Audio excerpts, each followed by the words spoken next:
have a border at Korea. We have a wall of soldiers. We don't get paid very much for this, do we? 미국이 한국을 버려야 한다는 충격적인 주장이 연일 터져나오고 있습니다. 한국은 미국을 배신하는 배은망덕한 동맹국이다. 미국 국방부 고위 관리가 한국의 독자적 방위력 강화를 두고 동맹 파괴 행위라며 경로했고, 이를 빌미로 이제 한국은 미국을 필요로 하지 않는다고 선언했습니다. 하지만 이 모든 발언 뒤에는 감춰진 진실이 있었습니다. 지금부터 한미동맹을 파괴하려던 충격적인 음모와 이를 막아낸 한 외교관의 숨겨진 사투를 공개합니다. 저는 매튜 핸더슨입니다. 미 국무부에서 20년간 동아시아 정책을 담당해온 전문가죠. 그날 새벽 3시, 다급한 전화벨 소리에 잠에서 깼습니다. 백악관 상황실로 즉시 출두하라는 긴급 호출이었어요. 차를 타고 백악관으로 향하는 동안 라디오에서는 속보가 쏟아지고 있었습니다. 한국, 천공 미사일 실전 배치 완료, 미국 사드 시스템을 능가하는 성능 확인. 가슴이 두근거렸어요. 한국의 독자적 방공 능력이 이 정도로 발전했다니 놀라웠습니다. 상황실에 도착하자 이미 국가안보의 주요 인사들이 모여 있었어요. 그런데 분위기가 심상치 않았습니다. 부보좌관 그레고리 체인버스가 테이블을 쾅 치며 격앙된 목소리로 말했습니다. 이것 좀 보십시오. 한국이 우리를 완전히 무시하고 있습니다. 천공 미사일이라는 걸 독자 개발해서 이제는 우리 사드가 필요 없다고 하지 않습니까? 저는 그의 말에 동의할 수 없었어요. 그레고리, 그건 오해입니다. 한국의 천공 미사일은 우리 시스템과 상호보완적인. 상호보완이요? 그레고리가 비웃듯 말을 끊었습니다. 한국 언론을 보세요. 천공이 사드보다 탐지 거리도 길고 요격 성공률도 높다고 자랑하고 있지 않습니까? 이제 그들은 우리가 필요 없다는 거예요. 회의실에 모인 사람들 중 일부가 고개를 끄덕였습니다. 저는 불길한 예감이 들었어요. 이건 단순한 오해가 아니라 의도적인 왜곡 같았습니다. 국방부 대표가 발언했습니다. 실제로 천공 미사일의 성능은 인상적입니다. 북한의 신형탄도 미사일뿐만 아니라 극초음속 활공체까지 요격 가능하다고 합니다. 그레고리가 다시 목소리를 높였어요. 바로 그겁니다. 그렇다면 우리가 왜 매년 수십억 달러를 들여 28,000명의 미군을 한국에 주둔시켜야 합니까? 그들이 스스로 방어할 수 있다면 말이죠. 저는 참을 수 없었습니다. 그레고리, 북한의 위협은 미사일만이 아닙니다. 100만 대군과 수천 문의 장사정포, 특수부대, 사이버 공격, 이 모든 걸 한국 혼자서. 매튜, 그레고리가 제 말을 가로막았습니다. 당신은 너무 감상적이에요. 한국에 대한 개인적 애정 때문에 객관적 판단을 못하고 있습니다. 그 순간 대통령 보좌관이 들어왔습니다. 대통령께서 이 문제를 매우 심각하게 보고 계십니다. 트럼프 대통령님은 늘 공정한 분담을 강조해 오셨죠. 한국이 이제 독자적 방어가 가능하다면 우리의 역할도 재검토해야 한다고 하셨습니다. 회의실이 술렁였어요. 대통령이 직접 관심을 표명했다는 것은 이 문제가 단순한 논의 수준을 넘어섰다는 의미였습니다. 그레고리가 득이양양한 표정으로 서류를 꺼냈습니다. 여기 제가 준비한 보고서가 있습니다. 주한미군 유지비용 대비 효과 분석입니다. 결론은 명확합니다. 한국이 천공 미사일로 독자 방어가 가능한 상황에서 우리가 계속 막대한 비용을 지출할 이유가 없습니다.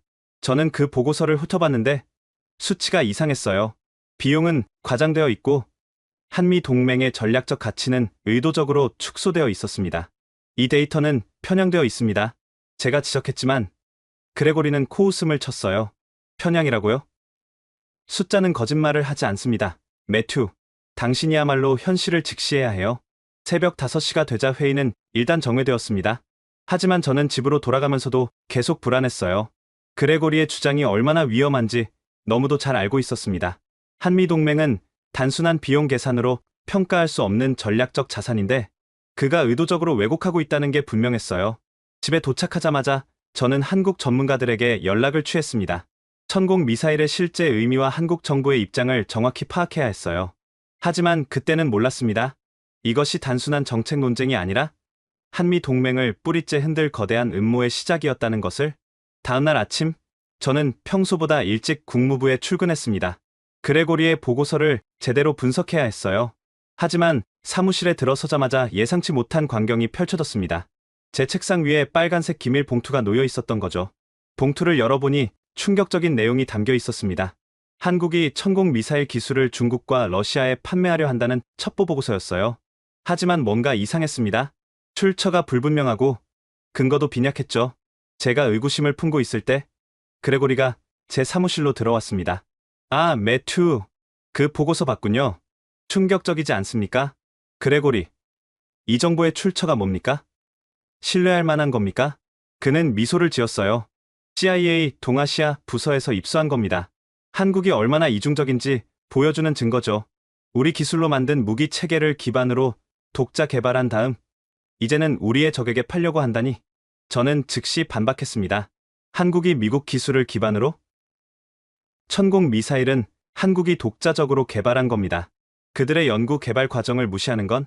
매튜, 그레고리가 목소리를 높였어요. 당신은 왜 항상 한국 편을 듭니까? 혹시 한국 정부로부터 뭔가 받은 게 있습니까? 순간 머리가 하얘졌습니다. 이건 인신공격이었어요. 그레고리, 지금 무슨 말을 하는 겁니까? 농담이에요. 농담. 그가 웃으며 손을 흔들었지만 눈은 웃고 있지 않았습니다. 어쨌든 오늘 오후에 상원 군사위원회 브리핑이 있습니다. 이 보고서 내용도 포함될 예정이니 준비하시기 바랍니다. 그가 나간 후 저는 즉시 CIA 동아시아 부서에 연락했습니다. 하지만 그들은 그런 첩보를 작성한 적이 없다고 했어요. 누군가 CIA의 이름을 도용해 가짜 정보를 만든 거였습니다. 점심시간, 저는 오래된 친구인 일본 방위성의 히로시 타나카를 만났습니다. 그는 동아시아 안보 전문가로 항상 균형 잡힌 시각을 가지고 있었죠. 히로시, 한국의 천공 미사일에 대해 어떻게 생각합니까? 그가 차분히 대답했어요. 인상적인 기술 발전입니다. 하지만 매튜, 중요한 건 그게 아니에요. 천공은 단독 방어 시스템이 아닙니다. 한미일 통합 방공망의 일부로 설계된 거예요. 무슨 말입니까? 천공의 레이더 데이터는 사드와 실시간으로 공유됩니다. 일본의 이지스함과도 연동되고요. 이건 경쟁이 아니라 협력의 산물입니다. 한국은 동맹을 대체하려는 게 아니라 강화하려는 거예요. 저는 깨달았습니다. 그레고리가 의도적으로 사실을 왜곡하고 있다는 것을. 하지만 왜? 무엇을 위해? 오후에 열린 내부 회의에서 더 충격적인 사실이 드러났습니다. 그레고리가 준비한 새로운 보고서에는 한국의 방산 수출 데이터가 포함되어 있었는데 모든 수치가 부정적으로 해석되어 있었어요. 보십시오. 그레고리가 프레젠테이션을 시작했습니다. 한국의 무기 수출이 작년 대비 30% 증가했습니다. 이게 무엇을 의미합니까? 그들이 이제 우리와 경쟁하고 있다는 겁니다. 저는 손을 들었어요. 그건 긍정적으로 해석할 수도 있습니다. 동맹국의 방산 역량이 강화되면 우리의 부담이 줄어든다고요? 그레고리가 비웃었습니다. 아니요, 매튜. 그들이 우리 시장을 잠식하고 있는 겁니다. 폴란드는 이제 에이브럼스 대신 한국의 K2 전차를 삽니다. 호주는 한국의 자주포를 도입했고요. 회의실에 있던 몇몇 사람들이 수군거렸어요. 그레고리의 논리에 설득당하는 사람들이 늘어나고 있었습니다. 퇴근 후 저는 집에서 그레고리의 보고서들을 다시 검토했습니다. 그러다가 이상한 패턴을 발견했어요. 그의 모든 자료가 한국을 적대적으로 묘사하고 있었고 특히 천공 미사일 개발 이후부터 그 강도가 급격히 높아졌습니다. 밤 10시쯤 한국계 미국인 기자인 데니얼 박에게서 전화가 왔습니다. 매튜 씨, 이상한 소문이 돌고 있어요. 백악관 내부에서 주한미군 철수를 검토하고 있다는데 사실입니까? 제 가슴이 철렁했습니다. 데니얼, 그건 공식적인 건 아닙니다. 하지만 논의는 되고 있다는 거죠? 그레고리 체인버스가 주도하고 있다던데요. 저는 말을 아꼈지만 데니얼은 이미 많은 것을 알고 있는 듯했어요. 매튜 씨, 조심하세요. 제가 취재한 바로는 이게 단순한 정책 논쟁이 아닌 것 같아요. 전화를 끊고 저는 깊은 생각에 빠졌습니다. 데니얼의 경고가 무엇을 의미하는 걸까? 그리고 그레고리는 대체 무엇을 노리고 있는 걸까? 월요일 아침, 저는 커피를 마시며 신문을 펼쳤다가 깜짝 놀랐습니다. 일면 톱 기사의 제목이 충격적이었어요. 한국, 미국의 보호막 거부하나? 천공 미사일로 독자 노선 1000명. 기사를 쓴 사람은 보수 성향으로 유명한 칼럼니스트였습니다. 내용은 더 가관이었어요. 한국이 천공 미사일을 개발한 것은 미국으로부터 독립하려는 신호이며 더 이상 주한미군이 필요 없다고 생각한다는 주장이었죠. 사무실에 도착하자마자 전화가 빗발쳤습니다. 각종 언론사에서 인터뷰 요청이 쏟아졌어요. 모두 같은 질문이었습니다. 한국이 정말 미국을 배신하려는 건가요? 점심시간 텔레비전을 켜보니 상황은 더 심각했습니다. 폭스뉴스에서는 패널들이 열띤 토론을 벌이고 있었어요. 한국은 배은망덕합니다. 한 패널이 목소리를 높였어요. 우리가 70년간 그들을 지켜줬는데 이제 와서 혼자 할 수 있다고 하지 않습니까? 다른 패널이 거들었습니다. 더 충격적인 건 그들이 미국 기술을 훔쳐서 천공을 만들었다는 겁니다. 우리 납세자들의 돈으로 개발한 기술을 도용한 거예요. 저는 분노가 치밀어 올랐습니다. 완전히 거짓 정보였어요. 천공 미사일은 한국이 10년 이상 독자적으로 연구 개발한 결과물이었습니다. 오후에 데니얼 박이 제 사무실을 찾아왔어요.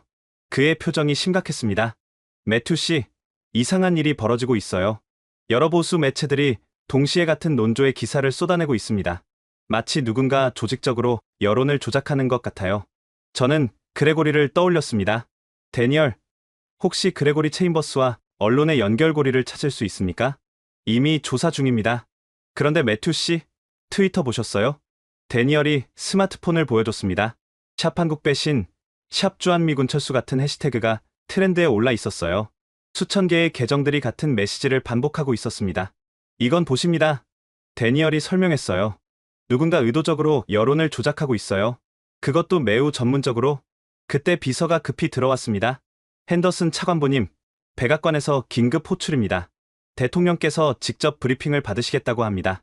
심장이 빠르게 뛰기 시작했어요. 트럼프 대통령이 이 문제에 직접 개입한다는 것은 상황이 매우 심각해졌다는 의미였습니다. 백악관으로 가는 차 안에서 라디오를 들으니 상황은 더 악화되고 있었어요. 한 보수 논객은 이렇게 주장했습니다. 한국은 항상 강대국 사이에서 줄타기를 해왔습니다. 이제는 중국의 부상을 보고 미국을 버리려는 겁니다. 천공 미사일은 그 신호탄이에요. 완전히 터무니없는 주장이었지만 많은 미국인들이 이를 믿기 시작했습니다. 소셜미디어는 이미 반한 정서로 들끓고 있었어요. 백악관 상황실에 들어서자 이미 고위 관계자들이 모여 있었습니다. 그레고리는 득이양양한 표정으로 자료를 준비하고 있었어요. 트럼프 대통령이 들어왔습니다. 그의 표정은 평소보다 더 심각했어요. 자, 설명해보세요. 한국이 정말 우리를 배신하려는 겁니까? 그레고리가 먼저 나섰습니다. 대통령님, 증거는 명확합니다. 천공 미사일 개발, 독자적 방산 수출 증가, 그리고 최근의 반미 여론, 모든 것이 한국의 이탈을 보여줍니다. 저는 참을 수 없었습니다. 대통령님, 그건 사실이 아닙니다. 천공 미사일은 잠깐, 트럼프 대통령이 손을 들었어요. 매튜, 당신은 한국을 너무 신뢰하는 건 아닙니까? 내가 늘 말하지만 미국이 항상 호구가 되어서는 안 됩니다. 하지만 대통령님, 한국은 우리의 가장 중요한 동맹국 중 하나입니다. 그들이 동맹? 그레고리가 끼어들었어요. 동맹이 우리 기술을 훔치고 우리와 경쟁합니까? 회의는 결론 없이 끝났지만 분위기는 확실히 반한국 쪽으로 기울고 있었습니다. 저는 위기감을 느꼈어요. 그날 밤, 집으로 돌아오는 길에 데니얼에게서 긴급 전화가 왔습니다. 매튜 씨, 중요한 정보를 입수했어요. 그레고리 체인버스가 최근 한 로비 회사와 접촉했다는데 그 회사가 중국 방산업체와 연결되어 있대요. 순간 모든 퍼즐이 맞춰지는 느낌이었습니다. 그레고리의 진짜 목적이 무엇인지 이제야 보이기 시작했어요. 화요일 오전, 저는 상원 군사위원회 청문회에 출석하기 위해 의사당으로 향했습니다. 복도를 걸으며 불길한 예감이 들었어요. 오늘 청문회가 순탄하지 않을 거라는 걸 직감했습니다. 청문회장에 들어서자 이미 기자들로 가득했습니다. 그레고리가 증인석 반대편에 앉아 있었고 그의 표정은 자신만만했어요. 위원장인 로버트 밀러 상원의원이 의사봉을 두드렸습니다. 오늘 우리는 한국의 천공 미사일 개발이 한미 동맹에 미치는 영향을 논의하겠습니다. 첫 질문은 예상대로 공격적이었어요. 핸더슨 차관보, 한국이 미국의 기술 지원 없이 독자적으로 천공 미사일을 개발했다고 주장하시는데 정말 그렇습니까? 네. 의원님, 한국은 2010년부터 독자적인 연구 개발을 시작했고 그런데 왜 우리에게 알리지 않았습니까? 다른 의원이 끼어들었어요. 동맹이라면 이런 중요한 무기 체계 개발을 사전에 협의해야 하지 않습니까? 저는 차분히 대답했습니다. 한국은 개발 단계부터 우리와 정보를 공유했습니다. 천공은 한미 연합방위 체제를 강화하기 위한 강화? 밀러 의원이 비웃었어요. 그들은 이제 우리가 필요 없다고 생각하는 건 아닙니까? 체인버스 부보좌관, 당신의 의견은 어떻습니까? 그레고리가 마이크를 잡았습니다. 의원님들, 숫자가 모든 걸 말해줍니다. 한국의 방위비 분담금은 여전히 우리 부담의 10분의 1도 안 됩니다. 그런데 이제 그들은 독자적인 최첨단 무기를 갖췄습니다. 이건 명백한 무임승차입니다. 청중석에서 웅성거리는 소리가 들렸어요. 일부 기자들은 고개를 끄덕이며 메모를 하고 있었습니다. 저는 반박했습니다. 그건 왜곡된 해석입니다. 한국은 지난해에만 10억 달러 이상을 분담했고 한국군 60만 명이 함께 한반도를 방어하고 있습니다. 60만이요? 한 의원이 코웃음을 쳤어요. 그런데 왜 우리 병사 2만 8천 명이 여전히 거기 있어야 합니까? 천공 미사일이 그렇게 대단하다면 말이죠. 그때 밀러 의원이 서류를 들어 보였습니다. 여기 충격적인 정보가 있습니다. 한국이 천공 미사일 기술을 제3국에 수출하려 한다는 첩보입니다. 핸더슨 차관보, 이에 대해 알고 계셨습니까? 저는 깜짝 놀랐어요. 그레고리가 만든 그 가짜 보고서를 공식 청문회에서 언급하다니? 의원님, 그 정보는 검증되지 않았다고요? 밀러 의원이 목소리를 높였어요. CIA 보고서가 검증되지 않았다는 겁니까? 그건 CIA 공식 보고서가 아닙니다. 제가 확인한 결과 핸더슨 차관보, 다른 의원이 끼어들었어요. 당신은 한국을 너무 편들고 있습니다. 혹시 한국 정부와 개인적인 이해관계가 있습니까? 청문회장이 술렁였습니다. 이건 명백한 인신공격이었어요. 의원님, 저는 미국의 국익을 위해 일하고 있습니다. 한미 동맹은 우리의 핵심 이익이며 핵심 이익. 그레고리가 끼어들었어요. 의원님들, 냉전은 끝났습니다. 북한은 더 이상 예전 같은 위협이 아닙니다. 그런데 우리는 여전히 냉전 시대의 사고에 갇혀 있습니다. 한 의원이 물었습니다. 체인버스 부보좌관, 그렇다면 당신의 제안은 무엇입니까? 그레고리가 심호흡을 했어요. 단계적 철수입니다. 한국이 스스로를 방어할 수 있다면 우리도 그에 맞춰 조정해야 합니다. 주한미군을 절반으로 줄이고 방위비 분담금은 2배로 올려야 합니다. 청중석이 다시 술렁거렸습니다. 몇몇 기자들은 급히 속보를 타전하고 있었어요. 저는 최후의 반박을 시도했습니다. 의원님들, 한반도의 평화는 미국의 안보와 직결됩니다. 주한미군은 단순히 한국을 위한 것이 아니라 인도 태평양 전략의 핵심입니다. 만약 우리가 철수한다면 그 공백을 중국 타령은 그만하세요. 밀러 의원이 제 말을 끊었어요. 한국이 우리를 이용만 하고 있다는 게 명백한데 언제까지 호구 노릇을 해야 합니까? 청문회는 그렇게 재앙으로 끝났습니다. 나오는 길에 기자들이 저를 둘러쌌어요. 핸더슨 차관보님, 한국 편들기를 그만두실 생각은 없으십니까? 정말로 한국과 개인적 이해관계가 없으십니까? 저는 아무 대답도 하지 않고 빠져나왔습니다. 하지만 이미 판은 기울어져 있었어요. 그날 저녁 모든 뉴스 채널은 청문회를 대서특필했습니다. 한국, 미국 기술 훔쳐 무기 개발, 배은망덕한 동맹국, 주한미군 철수 가시와 같은 자극적인 제목들이 난무했어요. 집에서 뉴스를 보던 중 히로시 타나카에게서 전화가 왔습니다. 매튜, 일본에서도 우려하고 있어요. 만약 주한미군이 철수하면 동북아 전체의 균형이 무너집니다. 알고 있어요, 히로시. 하지만 지금 워싱턴의 분위기는 잠깐, 매튜. 중요한 정보가 있어요. 최근 중국 방산업체들이 이상한 움직임을 보이고 있습니다. 마치 한미 동맹이 약화되기를 기다리는 것처럼요. 그 순간 모든 것이 연결되었습니다.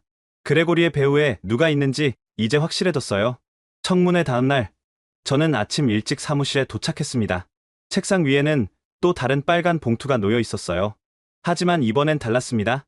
봉투에 일본 방위성 마크가 찍혀 있었거든요. 조심스럽게 봉투를 열었습니다. 히로시가 보낸 극비 문서였어요. 내용을 읽으면서 손이 떨리기 시작했습니다. 문서에는 중국의 한방산업체가 미국 내 로비 회사를 통해 거액을 지불했다는 내용이 담겨 있었습니다. 그 로비 회사의 주요 고객 중에는 놀랍게도 그레고리 체인버스의 이름이 있었어요. 더 충격적인 건 다음 장이었습니다. 중국 군부의 내부 문서에는 한미 동맹 약화 시 한반도 영향력 확대 계획이라는 제목이 붙어 있었어요. 그들은 주한미군이 철수하면 3년 내에 한반도를 자신들의 영향권 아래 둘 수 있다고 분석하고 있었습니다. 전화가 울렸습니다. 히로시였어요. 매튜, 문서 받았나요? 네. 하지만 히로시, 이걸 어떻게? 일본도 위기감을 느끼고 있어요. 우리 정보부가 총력을 다해 입수한 겁니다. 그런데 매튜, 더 있어요. 그레고리가 지난달 베이징을 비밀리에 방문했다는 정보도 있습니다. 심장이 빠르게 뛰었어요. 이제 퍼즐이 완성되고 있었습니다. 하지만 이 정보를 어떻게 사용해야 할지 조심해야 해요, 매튜. 그레고리는 이미 당신을 완전히 고립시켰잖아요. 섣불리 움직이면 오히려 역공을 당할 수 있습니다. 히로시의 말이 맞았어요. 지금 제가 이 정보를 공개해도 아무도 믿지 않을 것이고 오히려 일본과 공모했다는 비난만 받을 가능성이 컸습니다. 점심시간, 데니얼 박이 찾아왔습니다. 그의 표정이 밝았어요. 매튜 씨, 드디어 찾았습니다. 그레고리와 중국 로비 회사의 연결고리요. 데니얼이 노트북을 열어 보여줬습니다. 은행 거래 내역, 이메일, 심지어 비밀 회동 사진까지 있었어요. 어떻게 이런 자료를? 제 소식통은 밝힐 수 없지만 신뢰할 만합니다. 그런데 매튜 씨, 이것보다 더 중요한 게 있어요. 데니얼이 다른 파일을 열었습니다. 한국 국방부의 내부 문서였어요. 이게 뭡니까? 천공 미사일의 진짜 목적입니다. 한국은 처음부터 이 시스템을 한미연합방위 체제의 일부로 설계했어요. 개발 후에 미군과의 통합을 위한 접속 모듈을 추가했고요. 완전한 통합 시스템인 거죠. 저는 놀랐습니다. 그럼 한국은 독자 노선이 아니라 정반대예요. 그들은 동맹을 더욱 강화하려 했던 겁니다. 그런데 그레고리가 이를 왜곡한 거죠. 이제 반격할 무기가 생겼습니다. 하지만 여전히 신중해야 했어요. 데니얼, 이 정보들을 당장 공개하면 알아요. 시기가 중요하죠. 그래서 제안이 있습니다. 매튜 씨가 한국을 직접 방문하는 건 어떨까요? 한국을요? 네. 현장에서 직접 확인하고 증거를 수집하는 겁니다. 그레고리가 주장하는 것과 실제가 얼마나 다른지 보여주는 거죠. 그것은 좋은 아이디어였지만 위험했습니다. 지금 제가 한국을 방문한다면 그레고리는 틀림없이 방해할 것이고 어쩌면 제 경력이 끝날 수도 있었어요. 그날 오후 뜻밖의 전화를 받았습니다. 국무장관 비서실이었어요. 핸더슨 차관보님, 장관님이 내일 아침 비공개 면담을 요청하셨습니다. 무슨 일일까 궁금했지만 한편으로는 희망이 생겼어요. 국무장관은 그동안 이 문제에 대해 중립적인 입장을 취하고 있었거든요. 저녁 집에서 혼자 고민에 빠져 있을 때 문득 결심이 섰습니다. 더 이상 수세적으로 나갈 수는 없었어요. 히로시가 준 정보와 데니얼이 찾은 증거를 종합하면 그레고리의 음모를 폭로할 수 있을 것 같았습니다. 하지만 그 전에 한국을 방문해 결정적인 증거를 더 확보해야 했어요. 천공 미사일의 진짜 목적과 한국의 진정한 의도를 직접 확인해야 했습니다. 밤늦게 한국의 유승민 박사에게 이메일을 보냈습니다. 그는 천공 미사일 개발의 핵심 인물이었죠. 조심스럽게 방문 의사를 타진했더니 1시간도 안 되어 답장이 왔어요.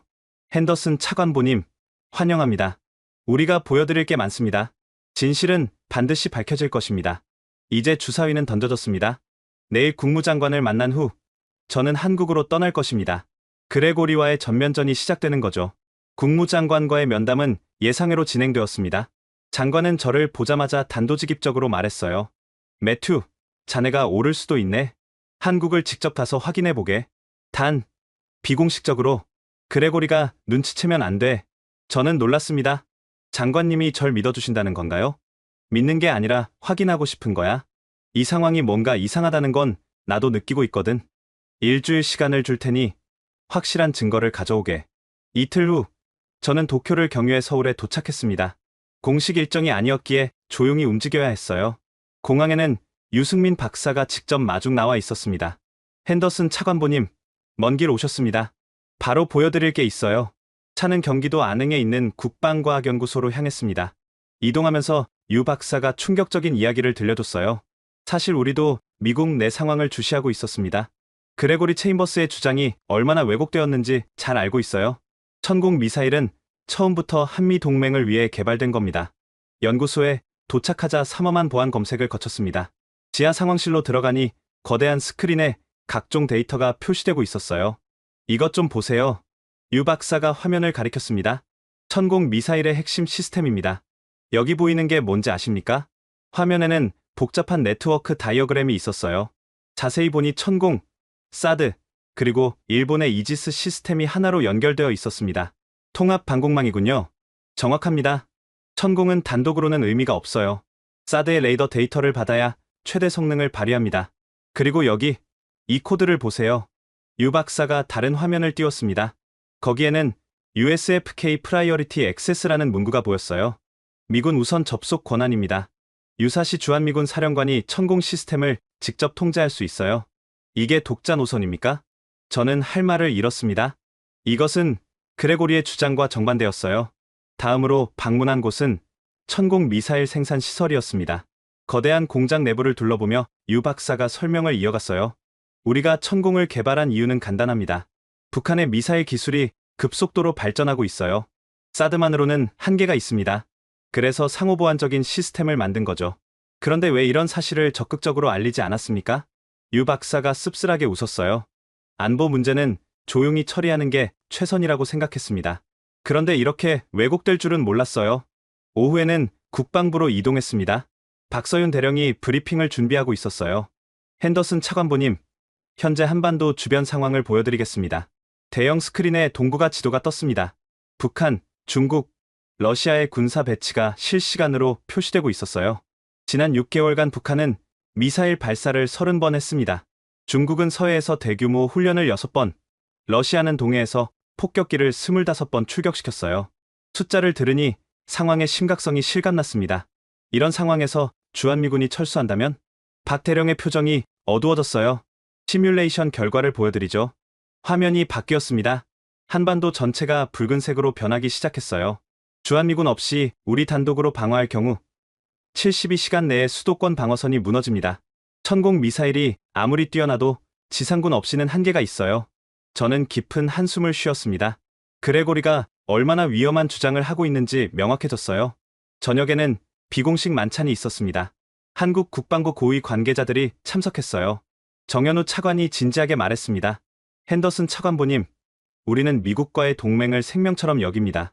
천공 미사일도, K2 전차도 모든 무기 개발의 목적은 한미 연합방위력을 강화하기 위한 겁니다. 그런데 미국 내에서는 한국이 독자 노선을 가려 한다고.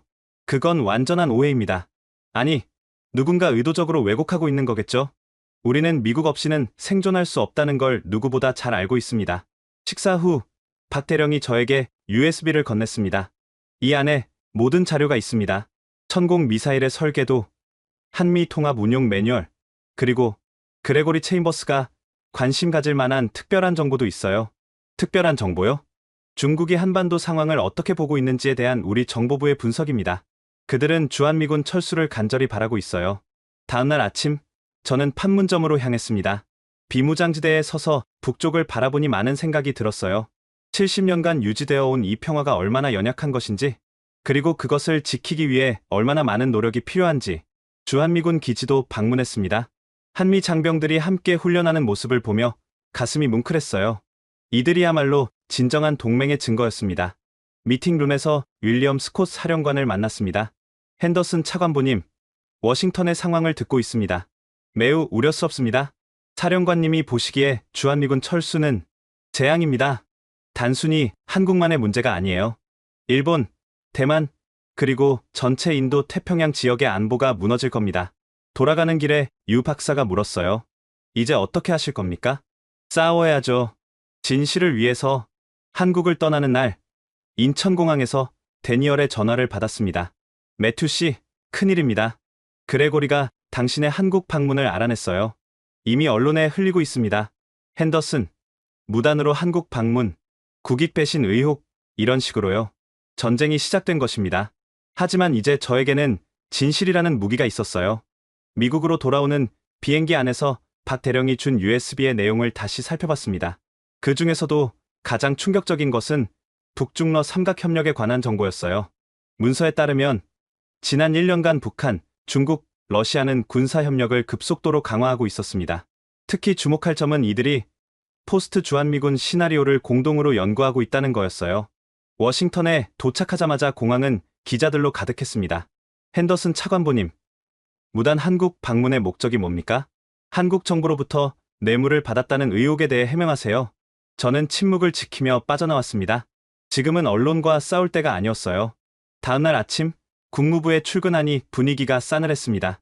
동료들은 저를 피했고, 비서는 불안한 표정으로 메모를 건넸어요. 차관보님, 오전 10시에 감찰실 조사가 있다고 합니다. 예상했던 일이었습니다. 그레고리가 선수를 친 거죠. 하지만 저도 준비가 되어 있었어요. 감찰실에서 조사관이 딱딱한 표정으로 질문을 시작했습니다. 핸더슨 차관보, 한국 방문을 누가 승인했습니까? 국무장관님이 비공식적으로. 비공식? 그럼 공식 승인은 없었다는 거군요. 그런데 왜 국방기밀시설을 방문했습니까? 저는 차분히 대답했습니다. 진실을 확인하기 위해서였습니다. 천공 미사일에 대한 왜곡된 정보가, 그건 당신의 판단입니까? 체인버스 부보좌관의 보고서가 왜곡되었다고 주장하는 겁니까? 조사는 2시간 동안 계속되었습니다. 하지만 저는 굴복하지 않았어요. 오히려 이 기회를 이용해 한국에서 수집한 정보의 중요성을 강조했습니다. 오후에 데니얼이 급히 찾아왔습니다. 매튜 씨, 중요한 정보예요. 그레고리가 내일 트럼프 대통령과 단독 면담을 한대요. 아마도 주한미군 철수를 최종 건의할 것 같습니다. 시간이 없었습니다. 저는 결단을 내렸어요. 데니얼, 내일 아침 긴급 기자회견을 준비해 주세요. 모든 걸 공개하겠습니다. 하지만 그러면 매튜 씨의 경력보다 국가 안보가 중요합니다. 그날 밤, 저는 한국에서 가져온 모든 자료를 정리했습니다. 특히 북중러 삼각 동맹 자료를 중심으로 프레젠테이션을 준비했어요. 자료를 보면 볼수록 상황의 심각성이 드러났습니다. 중국은 이미 주한미군 철수 이후를 대비해 산둥성의 상륙 전력을 증강하고 있었고, 러시아는 블라디보스토크에 전략 폭격기를 추가 배치했습니다. 북한은 이런 지원을 등에 업고 핵미사일 개발을 가속화하고 있었어요. 새벽 3시, 히로시에게서 전화가 왔습니다. 매튜, 일본 정보부가 입수한 긴급 정보예요. 어제 베이징에서 북중러 군사 실무자 비밀 회동이 있었습니다. 안건은 한반도 신질서 구축 방안이었어요. 신질서라니, 주한미군이 철수하면 3개월 내에 행동에 나선다는 계획입니다. 북한은 도발 수위를 높이고 중국은 경제 압박을, 러시아는 군사적 위협을 담당한다고 해요. 이 정보는 결정적이었습니다. 즉시 자료에 추가했어요. 아침 8시, 기자회견장은 이미 가득 차 있었습니다. 그레고리 측에서도 사람을 보낸 것 같았어요. 적대적인 질문을 퍼부을 준비가 되어 있는 기자들이 보였습니다. 저는 심호흡을 하고 마이크 앞에 섰습니다. 신사숙녀 여러분, 오늘 저는 미국의 안보를 위협하는 중대한 음모를 폭로하고자 합니다. 첫 슬라이드를 띄웠습니다. 북중러 군사협력 체계도였어요. 현재 북한, 중국, 러시아는 유례없는 군사협력을 진행하고 있습니다. 이들의 목표는 명확합니다. 주한미군 철수 후 한반도를 자신들의 영향권 아래 두는 것입니다. 기자들이 술렁거렸습니다. 다음 슬라이드는 중국의 상륙 전력 증강 사진이었어요. 이것은 산둥성 룽청 해군기지입니다. 지난 6개월간 상륙함이 12척에서 24척으로 2배 증가했습니다. 왜일까요? 한 기자가 물었습니다. 그게 주한미군과 무슨 관계가 있습니까? 중국 내부 문서에 따르면 이들은 주한미군 철수를 전략적 기회의 창이라고 부릅니다. 70년 만에 한반도에 개입할 절호의 기회라는 거죠. 이어서 천공 미사일 자료를 공개했습니다. 그레고리 체인버스 부보좌관은 천공 미사일이 한국의 독자 노선을 상징한다고 주장합니다. 하지만 이것을 보세요.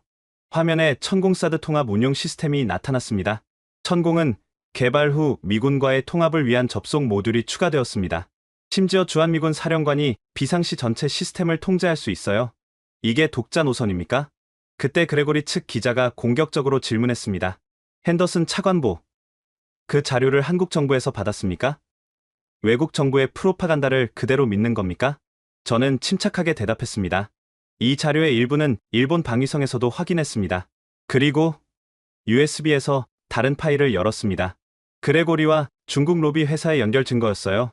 이것은 베이징의 한 로비 회사가 미국 내 인사들에게 지급한 내역입니다. 흥미롭게도 주한미군 철수를 주장하는 사람들과 겹치는 이름들이 있네요. 회견장이 술렁거렸습니다. 몇몇 기자들은 급히 속보를 타전하기 시작했어요. 마지막으로 가장 충격적인 자료를 공개했습니다. 어제 베이징에서 열린 북중러 비밀 회동 정보입니다. 그들은 주한미군 철수 후 석 달 내에 한반도 신질서를 구축한다는 계획을 세웠습니다. 상세한 계획이 화면에 나타났어요. 북한의 단계적 도발, 중국의 경제 봉쇄, 러시아의 군사 압박이 시간표와 함께 표시되어 있었습니다. 이것이 우리가 주한미군을 철수시키면 벌어질 일입니다. 한국은 고립되고 동북아 전체가 권위주의 국가들의 영향권에 들어갑니다. 그리고 그 다음 목표는 지도에서 일본과 대만이 붉은색으로 표시되었습니다. 미국의 인도 태평양 전략 전체가 무너지는 겁니다. 기자회견이 끝난 후 제 휴대폰은 쉴 새 없이 울렸습니다. 국무부, 국방부, CIA, 그리고 백악관에서도 연락이 왔어요. 1시간 후 국무장관실로 호출되었습니다. 장관의 표정은 복잡했어요. 매튜, 자네가 공개한 정보가 큰 파장을 일으키고 있네. 대통령께서도 보고를 받으셨어. 죄송합니다, 장관님. 하지만 사과할 필요 없네. 자네가 옳았어. 그런데 그레고리가 반격을 준비하고 있다는데 조심하게. 장관실을 나오자 데니얼이 기다리고 있었습니다. 매튜 씨, 방금 백악관 소식통에서 들었는데요. 대통령이 그레고리와의 면담을 취소했대요. 대신 안보회의를 소집한다고 합니다. 드디어 판도가 바뀌기 시작한 것일까요? 하지만 안심하기엔 일렀습니다. 그레고리는 쉽게 물러날 사람이 아니었으니까요. 기자회견 다음 날 예상치 못한 일이 벌어졌습니다. 트럼프 대통령이 직접 저를 백악관으로 호출한 거예요. 대통령 집무실에 들어서니 이미 여러 고위 관료들이 모여 있었습니다. 국방장관, 합참의장, CIA 국장, 그리고 그레고리도 있었어요. 그의 표정은 여전히 자신만만했습니다. 트럼프 대통령이 먼저 말을 꺼냈습니다. 자, 두 사람 다 주장이 완전히 다른데 누가 맞는지 확인해봐야겠어. 국방부에서 뭔가 준비했다고? 국방장관이 고개를 끄덕였습니다. 네, 대통령님.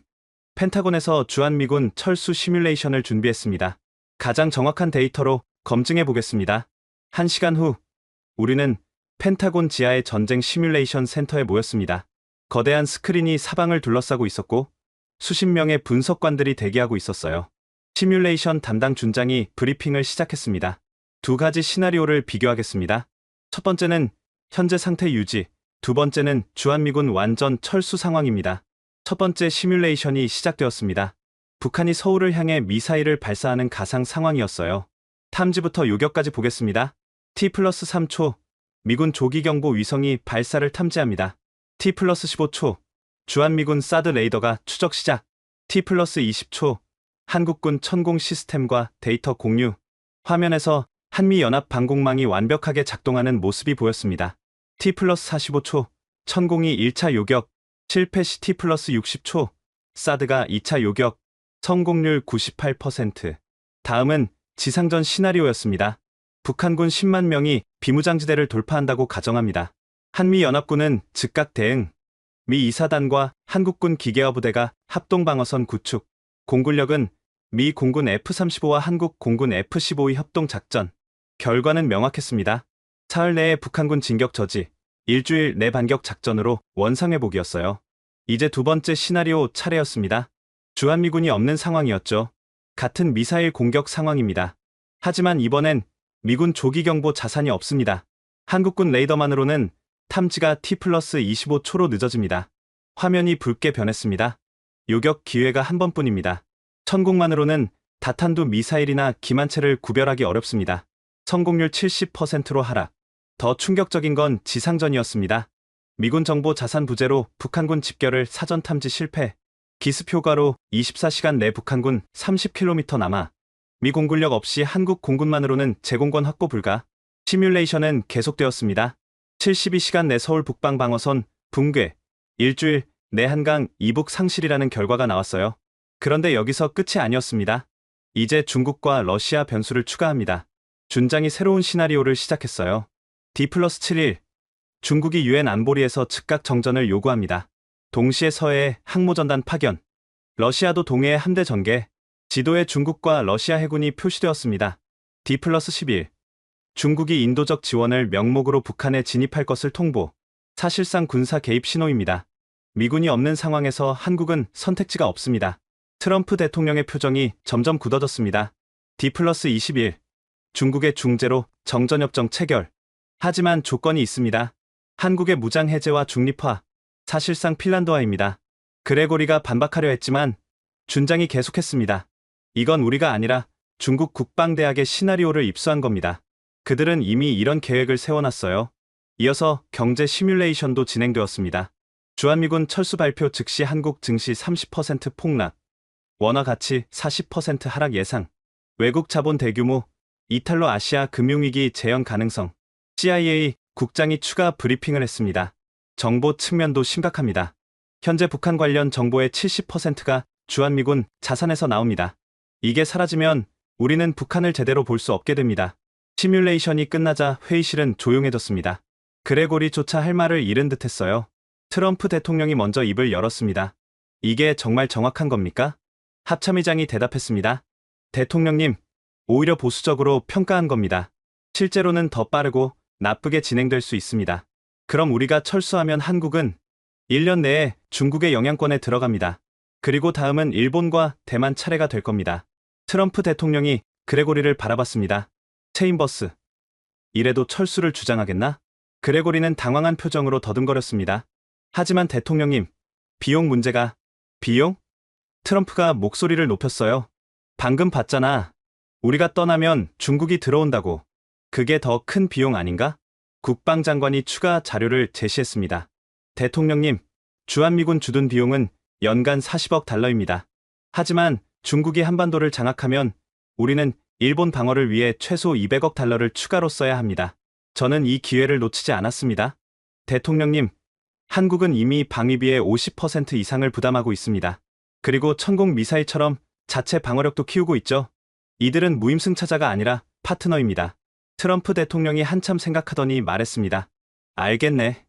하지만 한국도 더 노력해야 해. 분담금 협상은 계속하겠어. 그는 그레고리를 다시 봤습니다. 체인버스, 자네 보고서는 폐기하게. 그리고 중국 로비 회사 건은 조사해보겠네. 회의가 끝난 후 복도에서 그레고리와 마주쳤습니다. 그의 얼굴은 패배감으로 일그러져 있었어요. 이걸로 끝났다고 생각하나, 핸더슨? 그레고리, 이제 그만하세요. 당신이 무엇을 위해 일했는지 다 드러났어요. 그는 아무 말 없이 돌아섰습니다. 하지만 저는 알고 있었어요. 이런 시도는 또 있을 거라는 걸. 그래서 우리는 항상 경계해야 한다는 걸. 밖으로 나오니 데니얼이 기다리고 있었습니다. 매튜 씨, 축하해요. 트럼프가 주한미군 유지를 결정했다는 속보가 떴어요. 저는 안도의 한숨을 쉬었습니다. 하지만 이건 끝이 아니라 시작이었어요. 한미 동맹을 더욱 강화해야 할 때였습니다. 시뮬레이션이 끝난 지 사흘 후 상황은 급반전되었습니다. 그레고리가 갑자기 사라진 거예요. 그의 사무실은 텅 비어 있었고 집에도 없었습니다. 그런데 그날 오후 데니얼이 헐레벌떡 제 사무실로 뛰어왔어요. 매튜 씨, 대박 사건이 터졌어요. 그레고리가 덜레스 공항에서 베이징행 비행기를 타려다 체포됐대요. 체포라고요? FBI가 오래전부터 그를 감시하고 있었대요. 중국 정보기관과 금전거래 증거를 확보했다고 합니다. 이건 정말 충격적인 소식이었습니다. 아무리 그레고리를 의심했지만 실제로 외국 정보기관과 연결되어 있을 줄은. 1시간 후 FBI 수사관 2명이 제 사무실을 찾아왔어요. 핸더슨 차관보님, 그레고리 체인버스 사건과 관련해 협조를 구하고자 합니다. 그들은 충격적인 자료를 보여줬습니다. 그레고리의 비밀 계좌로 2년간 300만 달러가 입금된 기록이었어요. 송금인은 베이징의 한 컨설팅 회사였지만 실제로는 중국 국가안전부의 위장 조직이었습니다. 체인버스는 주한미군 철수를 추진하는 대가로 돈을 받았습니다. 그가 작성한 보고서들도 모두 중국 측 지시를 받은 것으로 보입니다. 더 놀라운 건 다음이었어요. 그는 오늘 밤 베이징으로 도피하려 했습니다. 아마 자신의 음모가 실패했다고 판단한 것 같습니다. 저는 한동안 말을 잇지 못했습니다. 국가 안보를 팔아먹은 배신자였던 거예요. 그날 저녁 긴급 안보회의가 소집되었습니다. 트럼프 대통령의 표정은 그 어느 때보다 심각했어요. 내 행정부에서 이런 일이 일어나다니. 체인버스, 그 자식이 나를 속였어. FBI 국장이 수사 결과를 브리핑했습니다. 체인버스는 2021년부터 중국과 접촉했습니다. 주한미군 관련 정보를 제공하고 여론 조작을 도왔습니다. 특히 천공 미사일 개발 이후 활동이 급증했습니다. 왜 천공 미사일 이후입니까? 국무장관이 물었어요. 제가 대답했습니다. 중국은 한국의 방어력 강화를 막고 싶어 했을 겁니다. 그래서 역설적으로 한국이 강해졌으니 미군은 필요 없다는 논리를 만든 거죠. CIA 국장이 고개를 끄덕였어요. 맞습니다. 중국의 최종 목표는 주한미군 철수였고 체인버스는 그들의 완벽한 도구였습니다. 트럼프 대통령이 주먹으로 탁자를 쳤습니다. 이런 배신자 때문에 하마터면 큰일 날 뻔했어. 핸더슨, 자네가 막아줘서 다행이야. 회의 후 저는 복도에서 국방장관을 만났습니다. 핸더슨 차관보, 이번 일로 깨달았네. 우리의 적은 밖에만 있는 게 아니야. 내부의 적이 더 위험할 수 있어.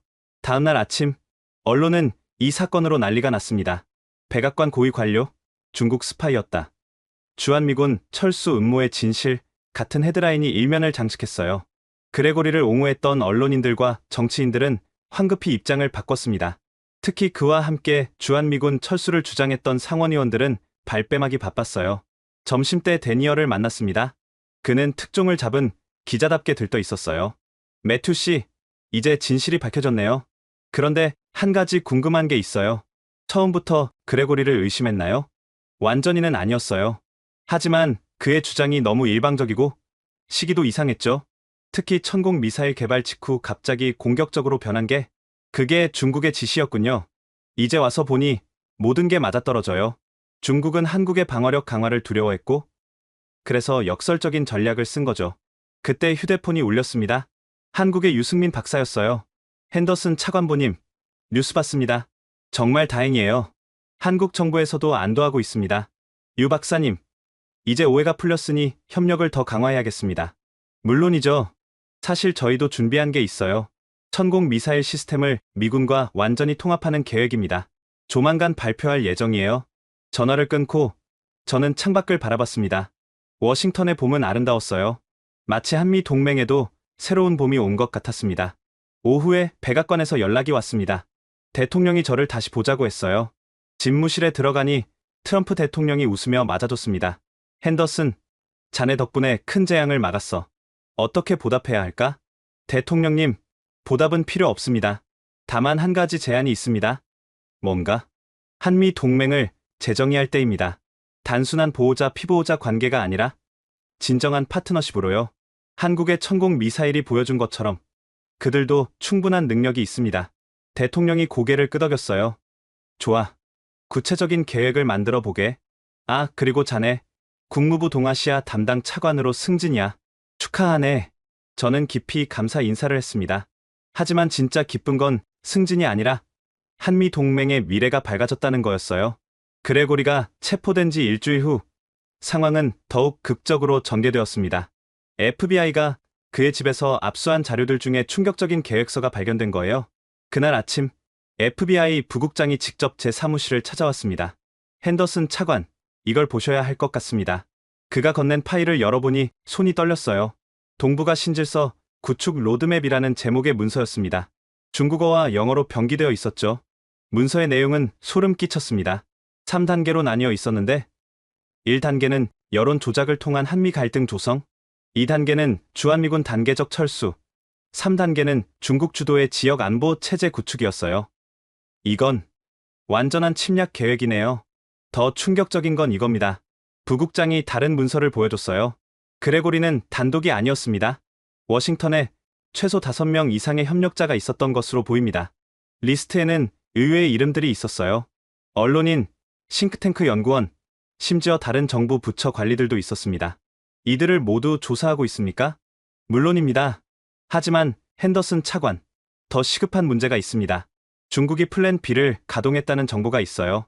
그날 오후 긴급 안보회의가 소집되었습니다. 이번엔 상황실이 아니라 대통령 집무실에서 소수 인원만 모였어요. 트럼프 대통령, 국무장관, 국방장관, CIA 국장, 그리고 저였습니다. CIA 국장이 먼저 브리핑을 시작했습니다. 중국이 북한을 움직이고 있습니다. 조만간 대규모 도발이 있을 것으로 보입니다. 도발이라면? 트럼프 대통령이 물었어요. ICBM 시험 발사, 그것도 하와이 근해를 목표로 할 가능성이 높습니다. 모두가 숨을 죽였습니다. 그건 명백한 미국에 대한 위협이었어요. 목적이 뭐지? 대통령이 다시 물었습니다. 제가 대답했습니다. 중국의 노림수는 명확합니다. 북한의 위협을 극대화해서 미군이 한국을 떠나면 북한이 더 과감해진다는 우리 주장을 무력화시키려는 거죠. 오히려 미군 때문에 북한이 도발한다는 논리를 만들려는 겁니다. 국방장관이 고개를 끄덕였어요. 맞습니다. 그리고 동시에 중국은 중재자 역할을 자처하겠죠. 우리가 북한을 달래줄 테니 미군은 물러나라는 식으로요. 트럼프 대통령의 표정이 굳어졌습니다. 그 교활한 놈들. 그래서 어떻게 하지? 그때 제가 아이디어를 냈습니다. 대통령님, 오히려 이 기회를 역이용하면 어떨까요? 역이용? 네. 북한이 도발하면 우리는 한국과 함께 천공 사드 통합 시스템을 실전 가동합니다. 그리고 그 과정을 전 세계에 생중계하는 겁니다. CIA 국장이 눈을 빛냈어요. 브릴리언트. 한미 동맹의 위력을 보여주는 거군요. 정확합니다. 그리고 동시에 중국의 음모도 폭로합니다. 그레고리 사건과 연결해서요. 트럼프 대통령이 잠시 생각하더니 말했습니다. 좋아. 하지만 한국과 일본도 동의해야겠지? 제가 직접 조율하겠습니다. 회의가 끝난 후 저는 즉시 행동에 나섰습니다. 먼저 유승민 박사에게 전화를 걸었어요. 유 박사님, 중요한 제안이 있습니다. 곧 북한의 도발이 있을 것 같은데 천공 사드 통합 시스템을 실전에서 보여줄 준비가 되어 있습니까? 물론입니다. 사실 저희도 그런 기회를 기다리고 있었어요. 다음은 히로시였습니다. 히로시, 일본도 동참해 주길 바랍니다. 이지스함을 동해에 배치해 주세요. 알겠습니다, 매튜. 이참에 한미일 삼각협력의 위력을 보여주죠. 이틀 후 예상대로 북한이 움직였습니다. 새벽 5시 북한이 ICBM 발사 준비를 한다는 첩보가 들어왔어요. 백악관 상황실에 다시 모였습니다. 이번엔 한국과 일본도 화상으로 연결되어 있었어요. 카운트다운 시작됐습니다. 합참의장이 보고했어요. T-30분. 트럼프 대통령이 물었습니다. 준비됐나? 완벽합니다. 대통령님, 제가 대답했어요. CNN, BBC, NHK가 모두 생중계 준비를 마쳤습니다. 드디어 순간이 왔습니다. 북한의 ICBM이 하늘로 솟구쳤어요. 발사 확인. 예상 궤적은 하와이 북방 2000km 해상입니다. 그 순간 한미일 통합 방공 시스템이 작동했습니다. 주한미군 사드 레이더 추적 시작. 데이터를 천공 시스템과 공유 중. 일본 이지스함도 추적 확인. 3국 데이터 통합 완료. 화면에는 미사일의 궤적이 실시간으로 표시되었고 3국의 방공 시스템이 완벽하게 연동되는 모습이 보였어요. 천공 미사일 발사. 한국의 천공 미사일이 하늘로 치솟았습니다. 전 세계가 숨죽이고 지켜봤어요. 요격, 성공. 상황실에 환호성이 터졌습니다. 생중계 화면에는 한미일 3국기가 나란히 펄럭이는 모습이 비쳤어요. 트럼프 대통령이 즉석에서 기자회견을 열었습니다. 방금 보신 것처럼 한미일 동맹은 그 어떤 위협도 막아낼 수 있습니다. 그리고 이번 북한의 도발 배후에는 대통령은 그레고리 사건과 중국의 연관성을 폭로했습니다. 전 세계 언론이 일제히 타전했어요. 그날 오후 중국 외교부는 당황한 모습이 역력했습니다. 대변인은 근거 없는 비난이라고 했지만 이미 판은 완전히 뒤집혔어요. 며칠 후 유엔 안보리가 소집되었습니다. 미국은 중국의 간접 침략 시도를 규탄했고 한국과 일본 그리고 유럽 국가들이 지지했어요. 가장 극적인 순간은 한국 대표의 발언이었습니다. 천공 미사일은 한미 동맹을 약화시키려는 게 아니라 강화하기 위해 만들었습니다. 오늘 그것이 증명되었습니다. 저는 뉴욕 유엔 본부에서 이 광경을 지켜보며 깊은 감동을 느꼈어요. 위기가 오히려 동맹을 더 강하게 만들었던 거죠. 유엔 안보리 회의가 끝난 다음날 전혀 예상치 못한 일이 벌어졌습니다. 새벽 4시 긴급 전화에 잠에서 깼어요. 핸더슨 차관님, 큰일입니다. 북한이 전면적인 사이버 공격을 시작했어요. 서둘러 상황실로 향했습니다. 도착했을 때 이미 사태는 심각했어요. 한국의 주요 인프라가 동시다발적으로 공격받고 있었습니다. 은행 전산망 다운, 일부 발전소 제어 시스템 마비, 통신망도 불안정합니다. 사이버 사령부 장교가 보고했어요. 그런데 이상한 점이 있었습니다. 공격 패턴이 북한의 일반적인 수법과 달랐어요. 잠깐, 이 코드 좀 보세요. 제가 화면을 가리켰습니다. 이건 북한 스타일이 아니에요. 더 정교하고 중국 해커들이 쓰는 기법과 유사합니다. CIA 사이버 전문가가 동의했어요. 맞습니다. 북한 단독이 아니라 누군가 도와주고 있는 것 같습니다.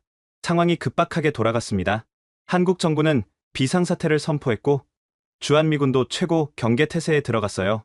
오전 8시 트럼프 대통령이 직접 한국 대통령과 한라인 통화를 했습니다. 저도 배석했어요. 우리가 전폭적으로 지원하겠습니다. 주한미군 사이버 전력을 즉시 투입하세요.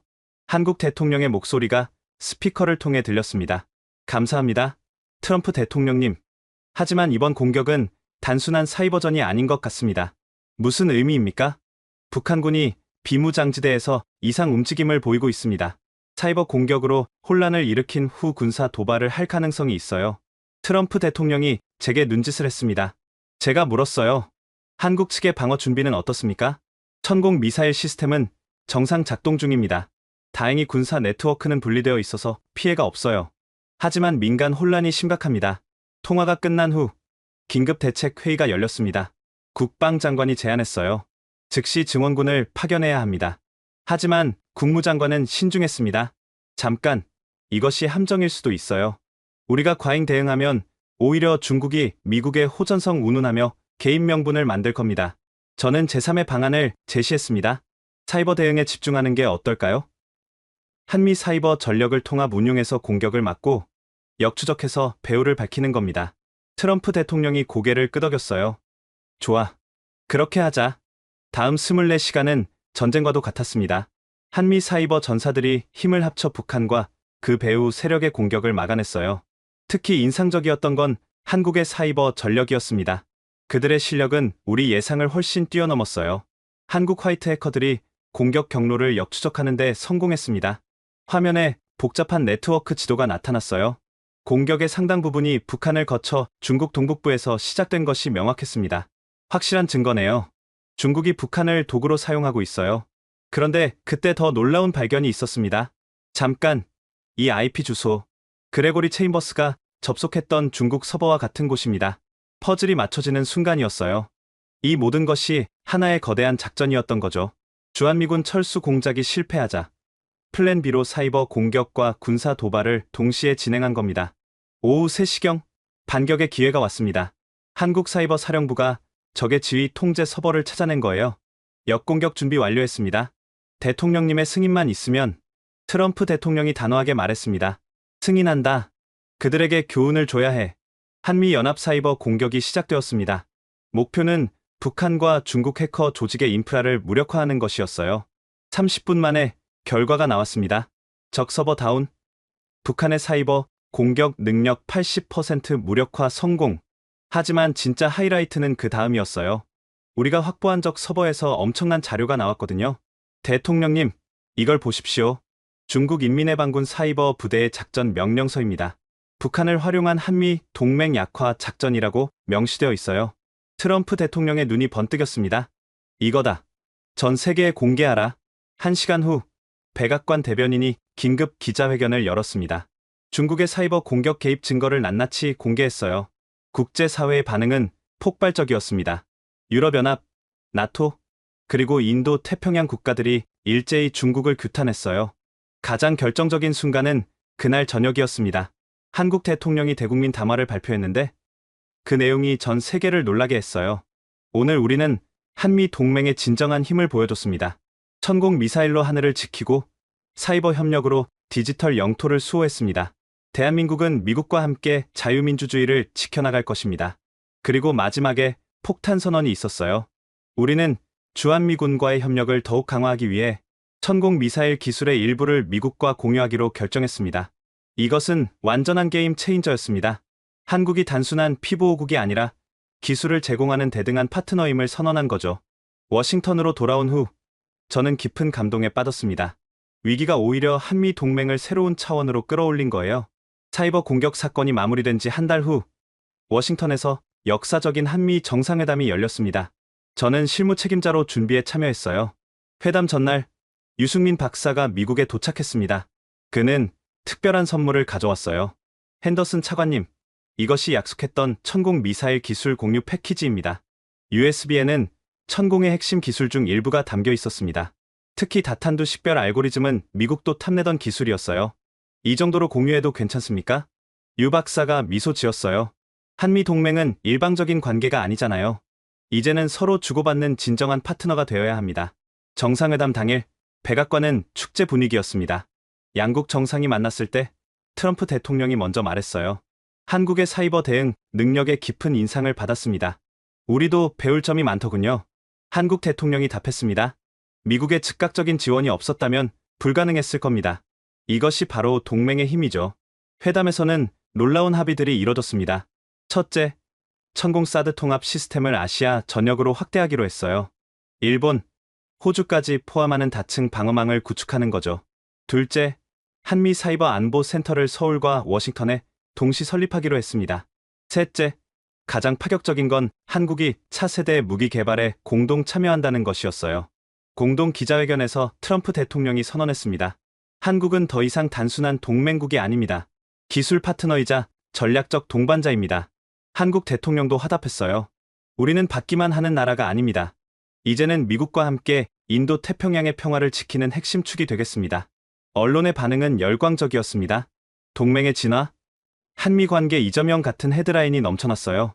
정상회담 후 리셉션에서 많은 사람들이 제게 축하 인사를 건넸습니다. 하지만 가장 의미 있었던 건 국무장관의 말이었어요. 핸더슨, 자네가 옳았어. 한국을 믿고 대등하게 대했더니 그들도 그에 맞게 응답했군. 일주일 후 의회에서도 초당적 지지가 나왔습니다. 심지어 그레고리를 지지했던 의원들도 입장을 바꿨어요. 창원 군사위원장이 공개 석상에서 말했습니다.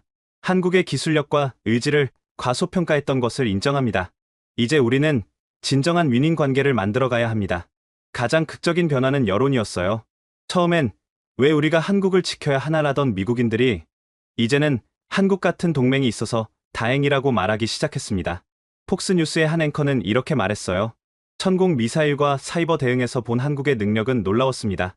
이런 나라가 우리 편이라는 게 얼마나 큰 자산인지 이제야 깨달았습니다. 한 달 후, 저는 다시 한국을 방문했습니다. 이번엔 공식 방문이었어요. 한미사이버안보센터 서울 지부 개소식에 참석하기 위해서였죠.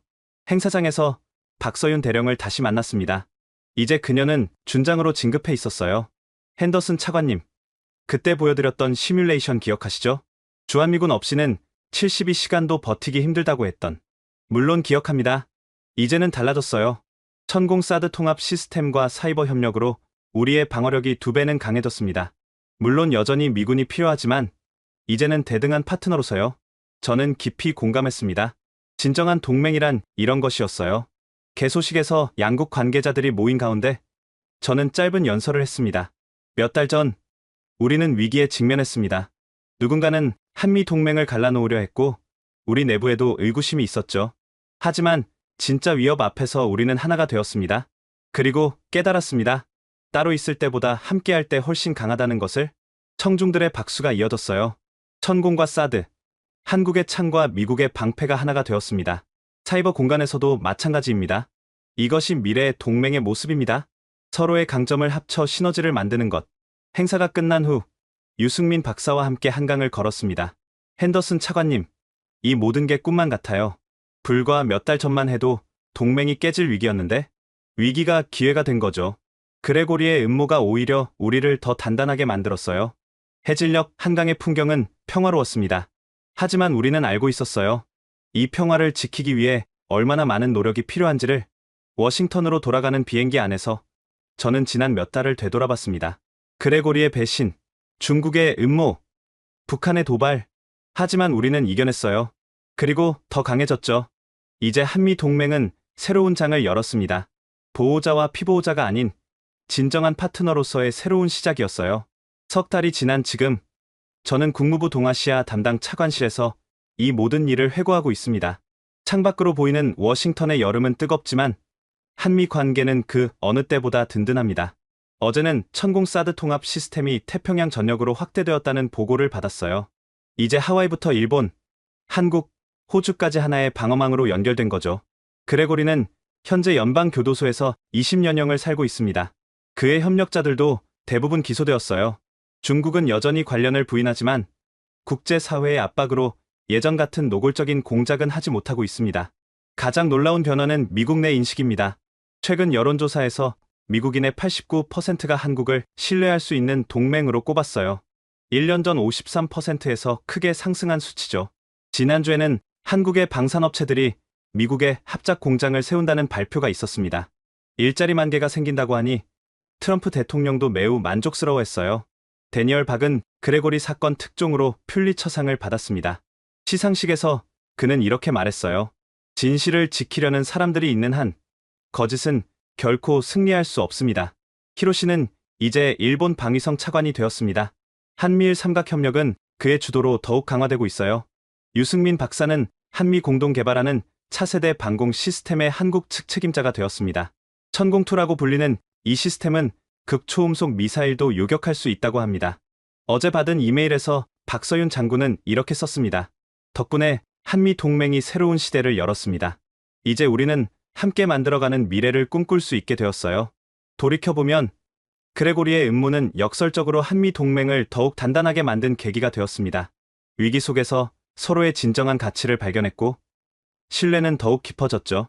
이제 저는 확신합니다. 한미 동맹은 단순한 군사 협력을 넘어 가치와 비전을 공유하는 진정한 파트너십으로 진화했다고. 그리고 이것이 바로 자유민주주의 진영의 미래라고 믿습니다. 앞으로도 도전은 계속될 것입니다. 하지만 우리가 함께한다면 그 어떤 위협도 극복할 수 있을 거예요. 왜냐하면 우리는 이미 증명했으니까요. 함께할 때 더 강하다는 진리를. 지금까지 한미동맹을 위협했던 거대한 음모와 그것을 막아낸 한 외교관의 이야기를 들려드렸습니다. 어떠셨나요? 진정한 동맹이란 일방적으로 보호하거나 의존하는 관계가 아니라 서로의 강점을 인정하고 함께 성장하는 파트너십이라는 걸 보여준 사연이었습니다. 이 이야기가 마음에 드셨다면 구독과 좋아요 부탁드립니다. 그리고 특히 이 영상을 널리 공유해주세요. 왜냐하면 아직도 많은 사람들이 한미동맹의 진정한 가치를 모르고 있기 때문입니다. 여러분의 공유 하나가 더 많은 사람들에게 진실을 알리는 힘이 됩니다. 다음에도 더욱 흥미진진한 이야기로 찾아뵙겠습니다. 지금까지 원더풀 해외 사연이었습니다. 감사합니다.